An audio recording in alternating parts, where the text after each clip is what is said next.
আসসালামু আলাইকুম রহমতুল্লাহি ও বারাকাতু।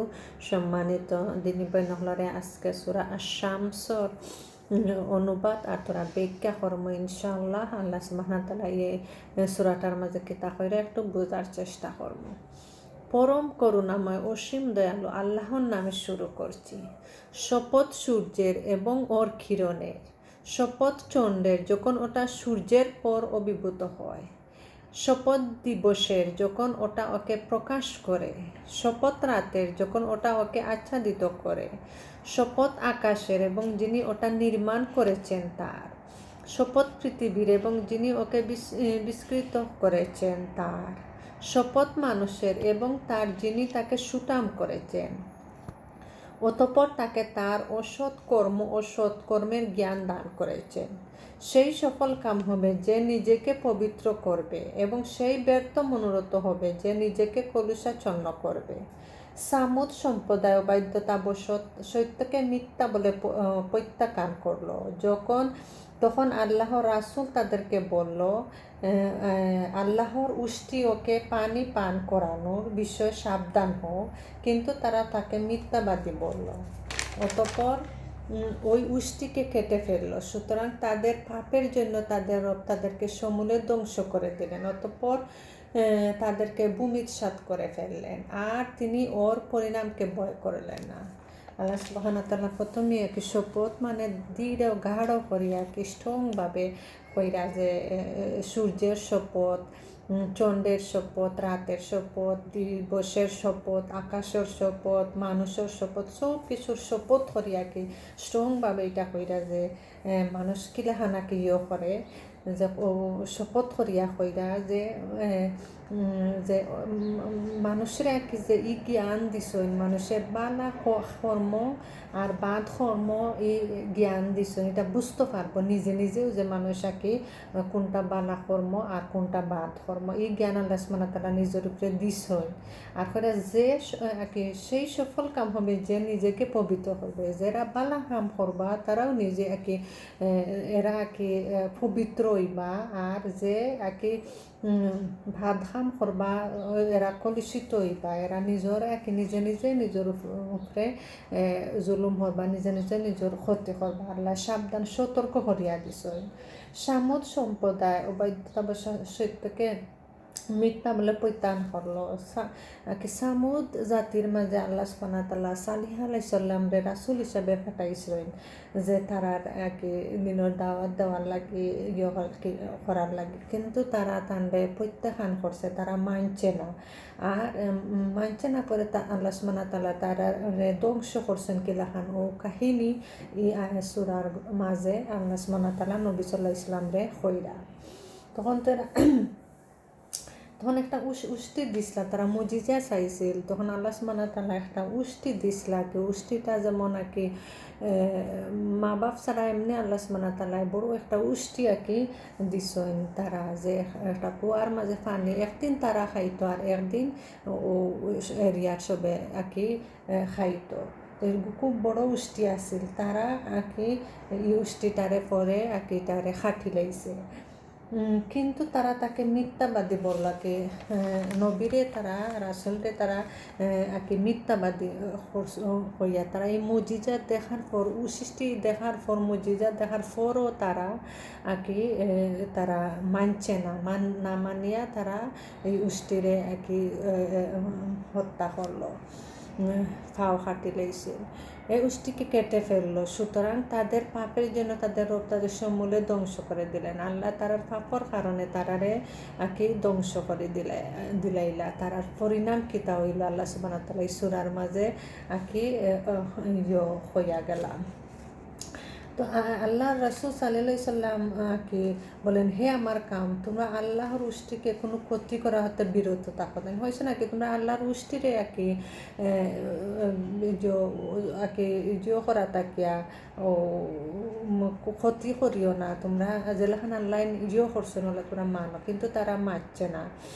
সামুদ তারা অহংকার করলো, তারা কি অহংকার করিয়া রাসুলরে তারা মানত না, রাসুলের দিনের দাওয়াত মানত না, তারা স্টিল বাদ খাম করিয়া যাইতো। এটা একটা কি যেমন মুজিজা দিসলা সালিহ আলাইসাল্লাম রে সামুদ জাতির জন্য, আর তারা অবাধ্যতা নাফরমানি বাদ খাম করতো যে তারা রাসুল রে দিয়া আর কি সতর্ক করিয়া দিলা, তবু তারা মানছে না। আর এই না মানার কারণে যাতে তারার কত পরিণতি হয়েছে আল্লাহ সুবহানাহু ওয়া তাআলা এই সূরাটার মাঝে মানুষের বুঝার লাগি করিয়া দিছেন, যে মানুষের জ্ঞান দিছেন যে বালা কাম করলে কিলা পুরস্কার পাইবে আর বাদ কাম করলে কিলা খান ক্ষতি হইব।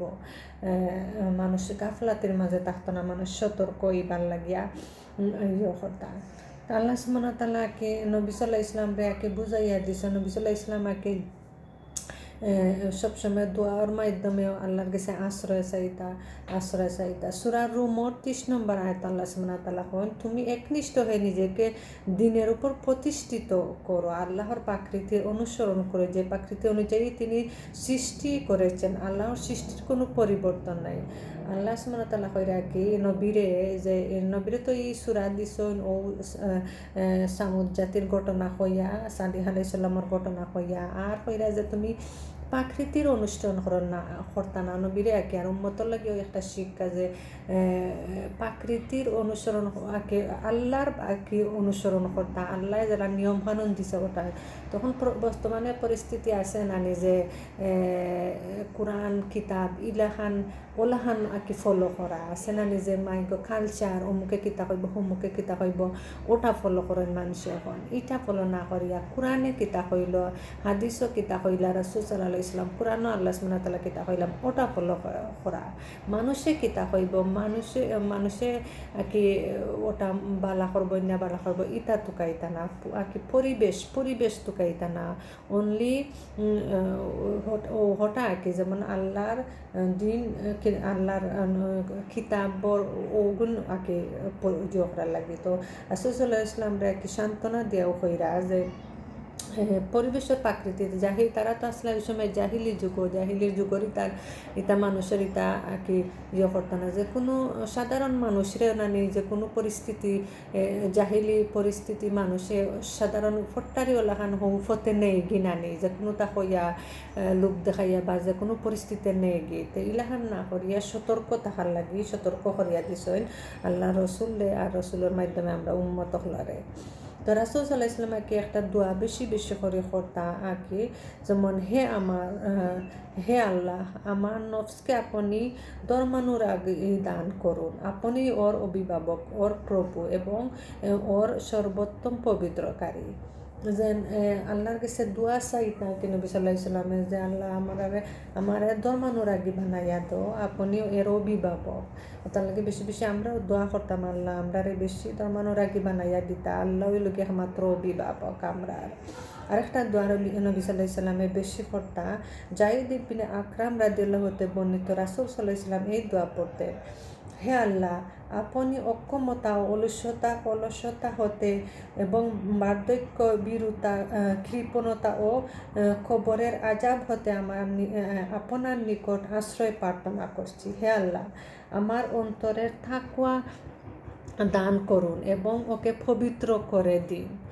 আপনি তো ওর সর্বোত্তম পবিত্রতাকারী, আপনি ওর ওয়ালি ও মাওলা। হে আল্লাহ, আপনার বই নেই এমন অন্তরের অধিকারিণী হওয়া থেকে আমাকে রক্ষা করুন এবং এমন নফস হতে রক্ষা করুন যা কখনো পরিতৃপ্ত হয় না, এমন ইলিম হতে রক্ষা করুন যা কোনো উপকারে আসে না, আর এমন দোয়া হতে রক্ষা করুন যা কবুল হয় না। মুসলিমর 2088 হাদিস। এই দোয়াটা কত সুন্দর, যে আল্লাহর কাছে আশ্রয় চাইরা কইবরের আজাব থাকি, অলসতা তাকিয়া, বীরুতা তাকিয়া আঁকি আল্লাহ গিয়া কি দৌড় থাকতো, আর কিছুর মাঝে দৌড় থাকতো না। আর আল্লাহ যে অভিভাবক, আল্লাহ তাকওয়া দান করতা, সব দিক দিয়া কি রক্ষা করতা, এমন ইলিম দিতা কি যাতে বালা ইলিম দিতা, বাদ ইলিম তাকে রক্ষা করতা, এমন দোয়া করতাম যাতে আমরা কবুল হইতো, বাদ দোয়া করতাম না ওলাহান। আল্লাহ সুবহানাহু ওয়া তাআলা কত সুন্দর করিয়া বুঝাইয়া দিছেন কোরআনের আয়াত হলো নবী সাল্লাল্লাহু আলাইহি ইসলামে হাদিসও কত সুন্দর করে নবী সাল্লাল্লাহু ইসলামে বুঝাইয়া দিছেন আমরা যাতে অনুসরণ করতাম আর আমরা আল্লাহ সুবহানাহু ওয়া তাআলা হেদায়েতর দিকে কবুল করতাম ইনশাআল্লাহ। জাযাকুমুল্লাহু খায়রান।